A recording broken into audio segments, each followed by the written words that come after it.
natin. Mas malaki pa yung ice cream sa strawberry. Uy! So, hello mga moms. Meron tayong bagong titikman. Ayan. May ginawa ang aking Food Rebels na ice cream. And then, may nagbigay sa amin ng strawberry. So, kakain lang namin ng lunch. So, tatry namin yun. Pagko-combining ko, ayan, ice cream. Ayan, DIY ice cream to ni Food Rebels. Tapos, and then, meron tayo dito, strawberry.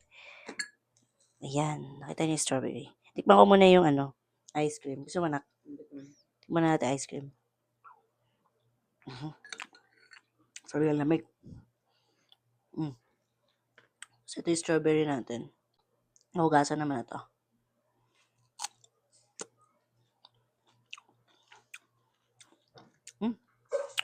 May asim na may tamis yung strawberry.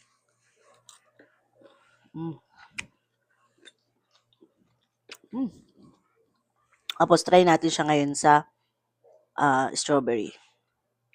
Nasarapan mo, anak. Try natin. So, ayan siya. Tara! Taste natin.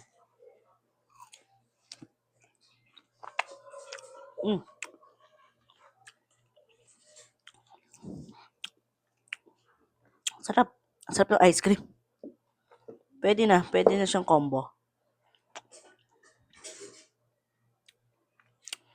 Yung flavor kasi ng ice cream may pagka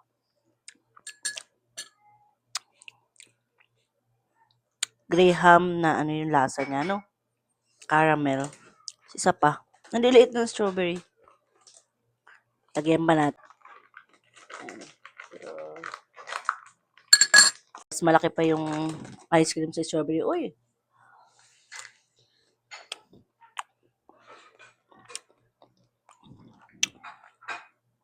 Sarap.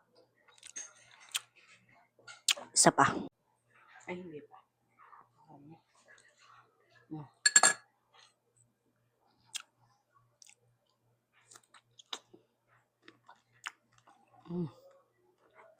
Yummers. Ang sarap. So, ayun lang. Bye, mga mams. Ay pa tayo ice cream. Bye-bye.